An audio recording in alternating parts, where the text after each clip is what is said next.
शहर के आबो हवा कुछ ठीक नहीं खे। शहर के आबो हवा कुछ ठीक नहीं खे। निजाम तो बदलल, बाकी तो हालात नीक नहीं खे। गोड़ लागत नहीं हेरा से अभिनंदन मरुआ के अपना कार्यक्रम जना के नाम है खूटा ठोक के। कबो कबो लोग सोचत हो कब कि बाल बच्चा के पढ़ाओ तनी, लिखाओ तनी, सब कुछ करो तनी, नौकरी नहीं खे, चकरी नहीं खे, दावा वादा खूब हो रहा बा, लेकिन तबू ओकरा पर ध्यान नहीं खे।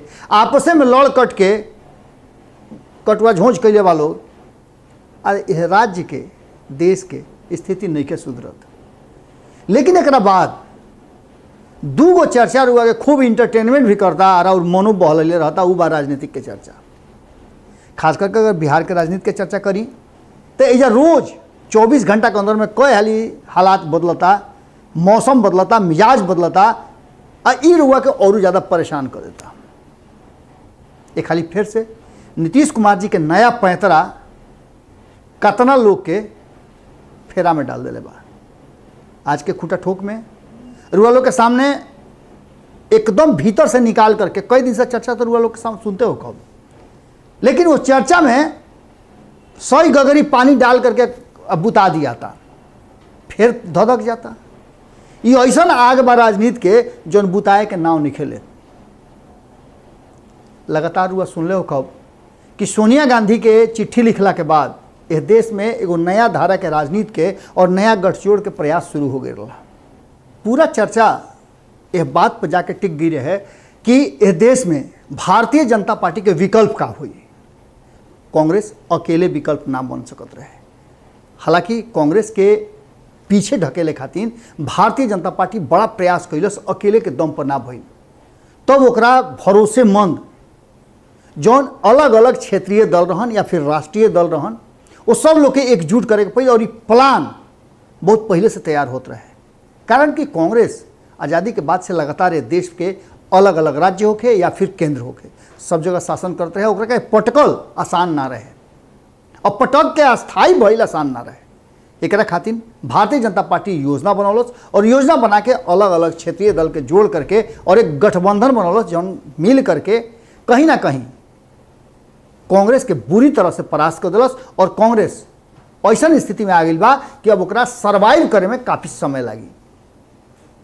ये तब संभव बा जब ओकरा पूरी तरह से सपोर्ट फिर वैसा ही मिले जैसे भारतीय जनता पार्टी लोग के एक और कह के आ कांग्रेस से लड़ाई ले रहे। Lalu Prasad hocus, Nitish Kumar hocus, Sharad Pawar hocus, Sharad Yadav hocus, या फिर जेकर वह नाम ले ली, उस सारा लोग मिल करके और कहीं ना कहीं कांग्रेस के खिलाफ एगो मुहिम के हिस्सा बनल।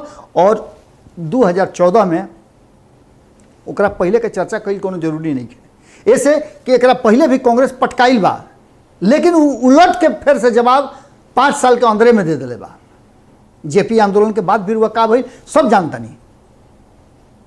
कांग्रेस ही अस्थायी सरकार देत रहा। ओकरा बाद अगर केहू दिहल तो नरेंद्र मोदी के टीम और भारतीय जनता पार्टी और एनडीए के गठबंधन। एक खाली फिर से जब कांग्रेस की बात समझ में आ गई कि एकच अकेले चल के भारतीय जनता पार्टी के उपरास ना कर सकेला, ना पटक सकेला, तो धीरे धीरे अपना शक्ति के संचय करे खातिर अलग अलग क्षेत्रीय दल के जुटावे लागल। जहां जहां क्षेत्रीय दल के साथ होकर गठजोड़ बा वो या राज्य में भी रुआ देखा तानी कि मजबूत सरकार बना होता। स्थिति तो ऐसा हो गया रहा कि कांग्रेस जहां जहां सरकार बन रहा तो भारतीय जनता पार्टी अपन ध्यान लगा रहा और वह जोड़ तोड़ के राजनीति और फिर से पटके के पूरा तैयारी कर ले रहा। कई राज्य में पटक भी दिलस, लेकिन कई राज्य में कांग्रेस क्षेत्रीय दल के साथ मिल करके अपन अच्छा वर्चस्व बनौले बा। जैसे महाराष्ट्र हुआ, देखी मध्य प्रदेश के हार के बदला महाराष्ट्र में कांग्रेस खूब बढ़िया से ले या 3 दल कम से कम मिल करके और महाराष्ट्र में सरकार बना होता रहे, शिवसेना, एनसीपी और कांग्रेस। वो जो का खेला भइल रुआ सब जानता है। लेकिन अब बिहार में नीतीश कुमार के पैंतरा ऐसा हो गई बा कि सभी के मात दे दिले बा।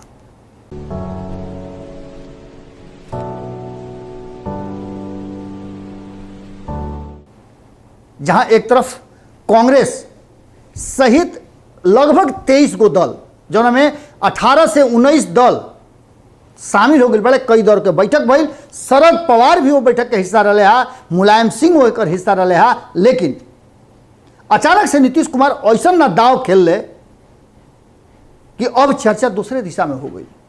झटका जहां एक तरफ भारतीय जनता पार्टी के लागल कि गोदी में लड़का नगर में ढिढोरा, यानी कि भारतीय जनता पार्टी के गोदी में बैठ करके नीतीश कुमार ऐसा घात कैले कि हबक ले ले दांते से, और तनिको एहसासो ना भइल। जहां एक तरफ भारतीय जनता पार्टी के ध्यान वो G23 वाला संगठन पर रहे, ओकरा में कैसे सेंधमारी हो कि वो फेरा में पड़ रहे, तब तक नीतीश कुमार के ने बड़का पैतरा कर दिले। और ये पैतरा यही महीना के 25 तारीख के रुआ देखे के मिली। रुआ लोग के पहलू से बतौले बानी कि बिहार में एक बड़ा राजनीतिक फेरबदल होके के जौन सुगबुगाहट बा ओकर तैयारी हो रहा बा। नीतीश कुमार चाहे जितना भी कहस कि सब कुछ ठीक बा, लेकिन नीतीश कुमार से भारतीय जनता पार्टी के लोग के नेता के आपसी जो दूरी बा वर्तमान परिस्थिति में रुआ आंख से देखत होगा, सीधा आंख से नजर आवता। एक खातिर कोनो अलग से मन के आंख के जरूरत नहीं है, ना मन के बात के जरूरत बा। इस सीधा सीधा नजर आवता कि नीतीश कुमार और भारतीय जनता पार्टी में दूगो खटिया हो गई बा। अब ऐसा स्थिति में रुआ समझता नहीं कि इस सरकार लंबा 5 साल तक चली। अगर चली तो एक मतलब बा कि बिहार के भलाई तो हो ना सकेला। और नीतीश कुमार ना चाहिए कि 2025 और 2024 में उनकर हालत 2014 लेखा हो जाए या फिर 2020 से भी बदतर हो जाए।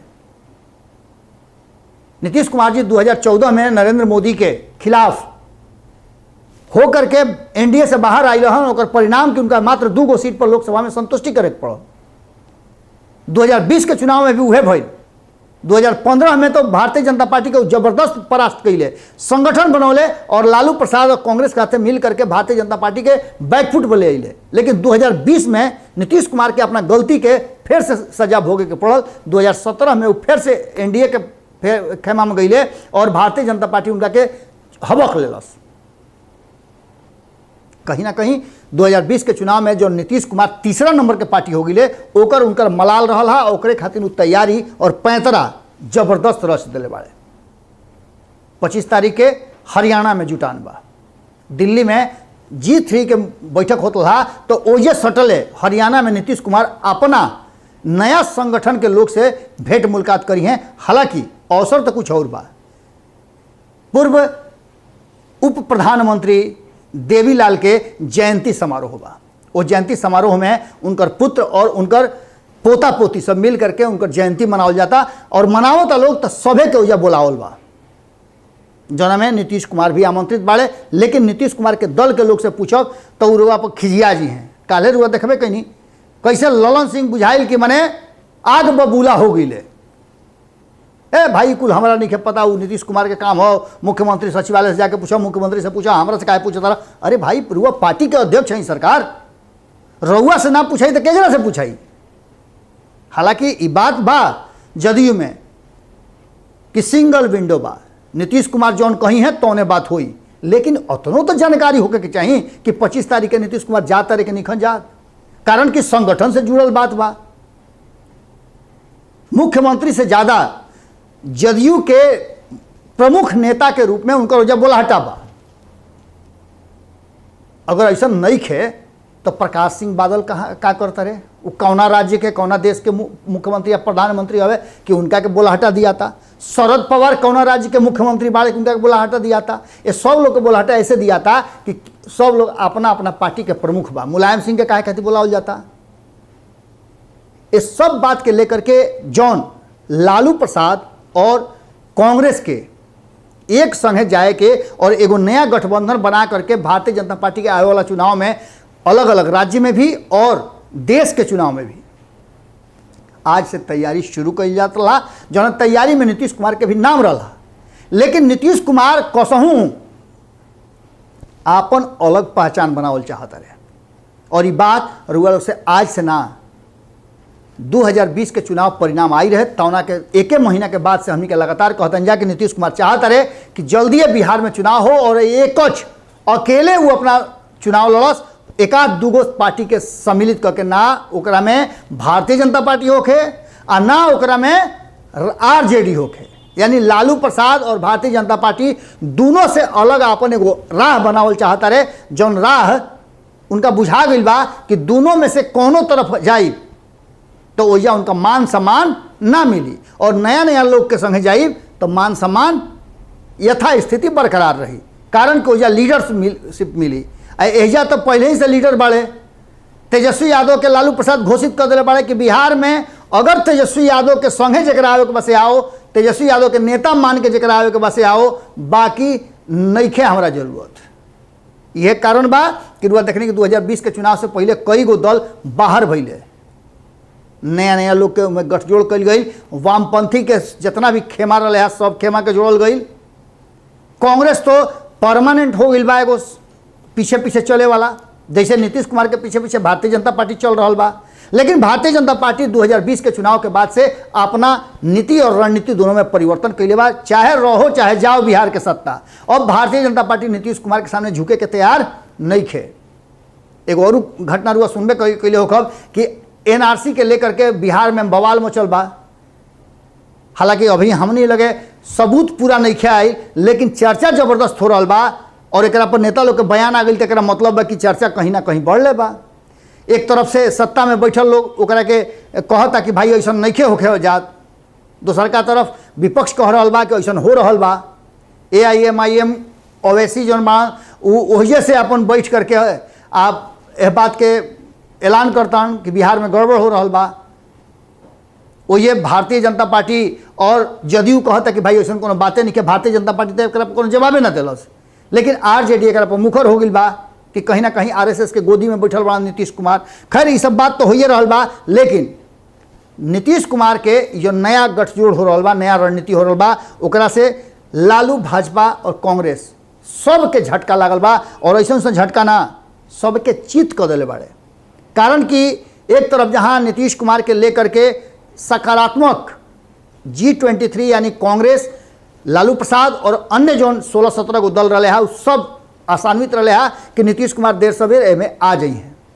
भारतीय जनता पार्टी के साथे उनकर संगत ना चल सकेला। वही भारतीय जनता पार्टी तब तक नीतीश कुमार के रखल चाहता जब तक उत्तर प्रदेश के चुनाव मत हो जाओ और बाकी के 5 राज्य के चुनाव मत हो जाओ।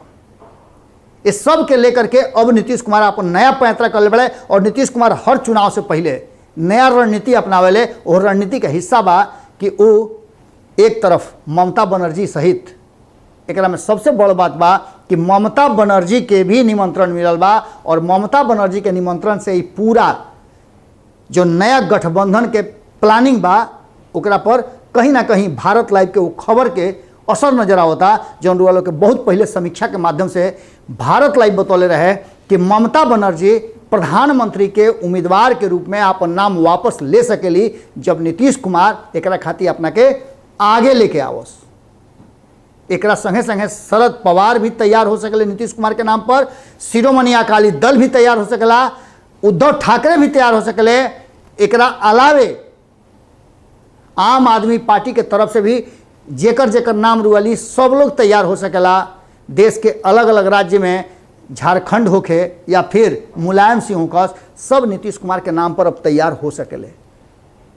ऐसा स्थिति में 2022 में जो उत्तर प्रदेश के चुनाव होके जा रहा बा और अन्य 5 राज्य में चुनाव हो रहा बा, ओकरा में नीतीश कुमार यदि विपक्षी खेमा के लीड करता रहे तो उनका खातिर एगो बेहतर अवसर हो सकेला। और नीतीश कुमार डायरेक्ट अगर नैखन बतियावत लालू प्रसाद या कांग्रेस से तो ओकर रास्ता निकालल गई बा। और नीतीश कुमार के पैंतरा कहाँ लेके जाइए देश के राजनीति और बिहार के राजनीति में इहो रुआ समझ सकीले।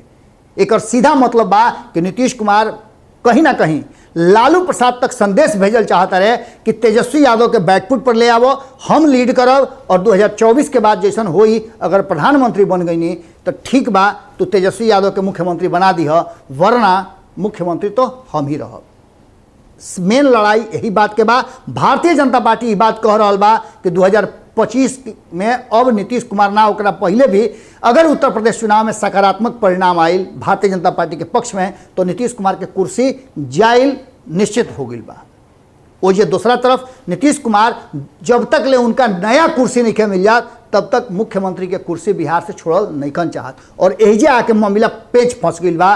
कांग्रेस भी चाहत रहे लेकिन कांग्रेस के बाद तब तक सही ना मानल जाई या फिर ओकरा पर समझौता ना हो सकेला जब तक वो तेजस्वी यादव के ना समझाली। कांग्रेस भी जबरदस्त तैयारी कर रहा बा अपना के रिवाइव करे खातिर और बिहार में मजबूत खूटा गाड़े खातिर तैयारी चल रहा बा, उर्वलों के सब खबर बतौनी। लेकिन वर्तमान में जो समय चल रहा बा ओकरा में नीतीश कुमार के एक पैंतरा सिर्फ एक खातिर बा कि लालू प्रसाद, कांग्रेस और अन्य दल लाइन पर आ जास, ओह लाइन पर जौन लाइन ड्रॉ कैले बान नीतीश कुमार, यानी कि नीतीश कुमार अपन खूंटा गढ़ी है, वो खूंटा में पगहा अपन बांध सकला तब तक ले जब तक ले एहिया से खूंटा कबार के केंद्र में ले जाकर के नीतीश कुमार नैखन गात। यानी कि वो जो देख के आयल बान प्रधानमंत्री आवास एक महीना पहले गए रहा, देख के आयल बान ओह में जब तक ले शिफ्ट नैखन करत तब तक ले बिहार के गद्दी उनका चाही और एकरा खातिर उ समझौता कर सकेले। अभी पैंतरा नीतीश कुमार जो नया रचले वाले एकरा के समझौता और के पैंतरा के स्वीकार करके अपना खेमा में नीतीश कुमार के ले होता, ये सबसे बड़ सवाल बा। आज के खूंटा टोक में यही विराम देतानी, फिर काल वालों से भेंट हुई और नया विषय हुई। ये पूरे जो विश्लेषण रहा एकरा में रुआ अगर कोनो विचार ले आओ तनी मन में तो जरूर है कमेंट बॉक्स में लिख देव। एक संगे संगे ध्यान देव सभे बाल बच्चा के बेहतर शिक्षा और बेहतर जीवन शैली खातिर जरूर प्रयास करब सभे, और ये तभी मिल सकेला जब रउआ जागरूक होखब। भविष्य रउए हाथ में बा। गोड़ लागत नहीं।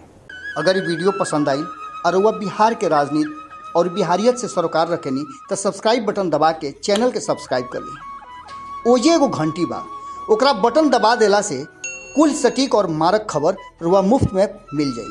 अगर रुआ पत्रकारिता के हमनी के नया प्रयोग में सहयोग कर चाहतानी तो ज्वाइन बटन दबा दी। पेटीएम नंबर नोट कर ली 9386816700। धन्यवाद।